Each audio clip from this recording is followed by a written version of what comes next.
நம்ம நாட்டை பற்றி மட்டும் இல்லாமல் நம்மளை சுற்றி இருக்கிற பல நாடுகளை பற்றியும் அந்த நாடுகளில் நடக்கிற முக்கியமான நிகழ்வுகளை பற்றியும் சிறப்பம்சங்கள் பற்றியும் நம்ம சேனலில் வரிசையாக பார்த்துட்டு வரோம். அந்த வரிசையில் இன்னைக்கு எகிப்து நாட்டை பற்றின ஆச்சரியமான சில உண்மைகளையும் அங்கே நடக்கிற சில மர்மமான விஷயங்களை பற்றியும் இந்த வீடியோவில் நம்ம பார்க்கலாம். வீடியோவை ஃபுல்லாக பார்க்கறதுக்கு முன்னாடி நம்ம சேனலுக்கு சப்ஸ்கிரைப் பண்ணாதவங்க உடனே போய் சப்ஸ்கிரைப் பண்ணிடுங்க.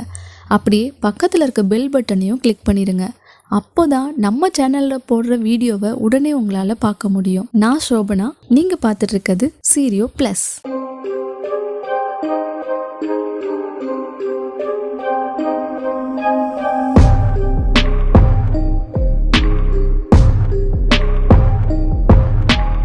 வடக்கு ஆப்பிரிக்கா மற்றும் கிழக்கு ஆசியாவிற்கு இடையில் உள்ள நாடு தான் இந்த எகிப்து. உலகத்திலேயே அதிகமான மக்கள் தொகை கொண்ட இடத்துல எகிப்து 15வது இடத்த பிடிச்சிருக்கு.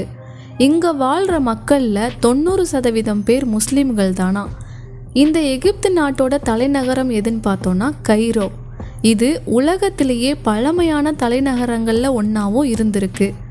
இந்த நாட்டில் இருக்கக்கூடிய மக்கள் பெரும்பாலும் நைல் நதிக்கரையிலே தான் வசிச்சுட்டு வராங்க அப்படின்னு சொல்கிறாங்க. ஆமாங்க, கிட்டத்தட்ட 80% மேலான மக்கள் எகிப்து நாட்டோட வெறும் 5% நிலப்பகுதியில் தான் வசிச்சுட்டு வராங்களாம். மிச்சம் இருக்கிற நிலங்கள் எல்லாமே பாலைவனங்களாகவே இருக்குது அப்படின்னே சொல்லலாம். பண்டைய காலத்தில் வாழ்ந்த எகிப்திய மக்கள் என்ன பண்ணியிருக்காங்கன்னா, கண்களில் மை வைக்கிறத ஒரு வழக்கமாகவே வச்சுருந்தாங்களாம். பெண்கள் மட்டும் இல்லைங்க, ஆண்களுமே கண்ணில் மை வைப்பாங்களாம். இது எதுக்காக அப்படின்னு பார்த்தோம்னா, அழகுபடுத்திக்கிறதுக்காக மட்டும் இல்லை, இவங்க பாலைவன பகுதிகளில் வாழ்ந்துட்டு வந்ததுனால அவங்களோட கண்கள் சீக்கிரம் வறண்டு போயிருமா. அதுக்காக தான் கண்களுக்கு ஒரு லிக்விட் மாதிரியான ஒரு மையை இவங்க பயன்படுத்தியிருக்காங்க.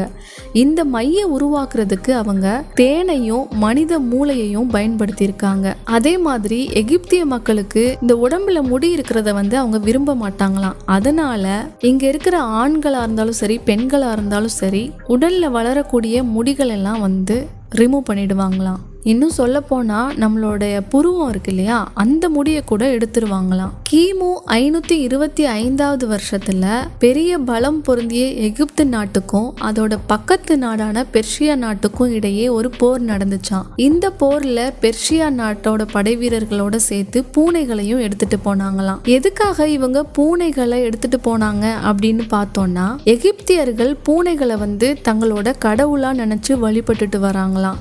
அதனால தான் போரில் பெர்ஷிய படை வீரர்கள் எகிப்தியர்கள் கண் முன்னாடியே அவங்க கடவுளாக வணங்கக்கூடிய பூனையையும் கொண்டிருக்காங்க. இதனால மனமுடைந்த எகிப்து நாட்டு வீரர்கள் அந்த போர்ல சரியா சண்டை போடாததுனால தோற்கடிக்கப்பட்டுட்டாங்க. இது பெர்ஷியா நாட்டோட அபரிவிதமான ஒரு போர் தந்திரத்தை வெளிப்படுத்தி இருக்கு. எகிப்து நாட்டில் இருக்கக்கூடிய பெண்களுக்கு நடத்தப்படுற பிரெக்னன்சி டெஸ்ட், அதாவது கருத்தரிப்பு பரிசோதனை, இது ரொம்பவே வித்தியாசமான முறையில் நடந்துட்டு இருந்திருக்கு. எந்த அளவுக்கு வித்தியாசமானது அப்படின்னு பார்த்தோம்னா, ஒரு பொண்ணு பிரெக்னண்டா இருக்காளா இல்லையா அப்படிங்கிறத தெரிஞ்சுக்கிறதுக்காக அந்த பொண்ணை ஒரு கோதுமை செடியின் மேலே சிறுநீர் கழிக்க சொல்லுவாங்களாம். அந்த செடி ஒருவேளை இறந்து போயிட்டா, அதாவது வாடி போயிட்டா, அந்த பொண்ணு பிரெக்னண்டா இல்லை. அதுவே அந்த செடி வளர ஆரம்பிச்சுட்டா அந்த பொண்ணு பிரெக்னண்டா இருக்கா அப்படின்னு முடிவு செஞ்சிருவாங்களாம். இதுக்கு பின்னால இருக்கக்கூடிய அறிவியல் காரணம் என்னன்னு பார்த்தோம்னா, பிரெக்னண்டா இருக்க ஒரு பொண்ணோட சிறுநீர்ல அதிக அளவிலான புரதங்கள் இருக்குமா. இது அந்த செடிக்கு உரமா மாறி அந்த செடியை நல்லா வளர வைக்குமா. அதுவே ஒரு பொண்ணு பிரெக்னண்டா இல்லை அப்படின்னா அந்த பொண்ணோட சிறுநீர்ல அதிக அளவிலான உப்புத்தன்மை கொண்ட அமிலங்கள் இருக்குமா. இது செடியை வாட செய்யுமா. எகிப்து அப்படின்னு சொன்னாலே நமக்கு முதல்ல ஞாபகம் வர்றது இந்த பிரமிடுகள் தான். பண்டைய காலத்துல அதிசயங்கள்ல ஒன்றான மற்றும் கட்டிடக்கலைகளுக்கு சிறந்த ஒரு எடுத்துக்காட்டா இருந்தது இந்த எகிப்து பிரமிடுகள் தான். இந்த பிரமிடுகள் கிட்டத்தட்ட 5000 வருஷங்களுக்கு பழமையானதா இருக்கலாம் அப்படின்னு சொல்லப்படுது. இதுவரைக்கும் இந்த பிரமிடுகள் பற்றின ஆராய்ச்சிகள் வெறும் 20% மட்டும்தான் நடத்தப்பட்டிருக்கு அப்படின்னே சொல்லலாம். ஆனால் நம்மளாம் நினச்சிட்டு இருப்போம் இல்லையா, அதிகமான பிரமிடுகள் எகிப்து நாட்டில் தான் இருக்கும் அப்படின்னு. ஆனால் உண்மையிலேயே சூடான் நாட்டில் தான் அதிக அளவிலான பிரமிடுகள் இருக்குமா. இந்த எகிப்து நாட்டில் காணப்படுற பிரமிடுகள் பேரோ வம்சாவளி மன்னர்களோட உடல்களை பதப்படுத்தி வைக்கிறதுக்காக கட்டப்பட்டிருக்கு அப்படின்னும் சொல்லப்படுது. எகிப்து நாட்டில் ஒரு ஆண் தன்னை வீரன் அப்படின்னு நிரூபிக்கணும்னா பல சோதனைகளை செய்யணுமா. அதுல முக்கியமான ஒன்று தான் ஆணுறுப்பு நசுக்கப்படுறது. ஒரு ஆண் தன்னை வீரன் அப்படின்னு நிரூபிக்கணும்னா அவனோட உடல்ல ஏற்படக்கூடிய அதிகபட்ச வலியை அவன் பொறுத்துக்கணுமா. இது எகிப்து நாட்டோட ஒரு சட்டமா இருந்திருக்கு. அதுவும் இந்த சடங்கு பல மக்கள் முன்னிலையில் நடத்தப்படுமா. ஒரு ஆணோட ஆணுறுப்பு ஒரு கல் மாதிரி ஒரு பொருளால் நசுக்கப்படுமா. அதில் யார் அதிக நேரம் வலியை தாங்கிக்கிறாங்களோ அவங்கள தான் வீரர்கள் அப்படின்னு அறிவிச்சிருவாங்களாம். அதே மாதிரி பண்டைய காலத்தில் வாழ்ந்த எகிப்திய மக்கள் கிட்ட இருந்த ஒரு முக்கியமான நம்பிக்கை என்ன அப்படின்னா, இறந்த மன்னர்களுக்கு மறுபிறவி உண்டு அப்படிங்கிறது தான்.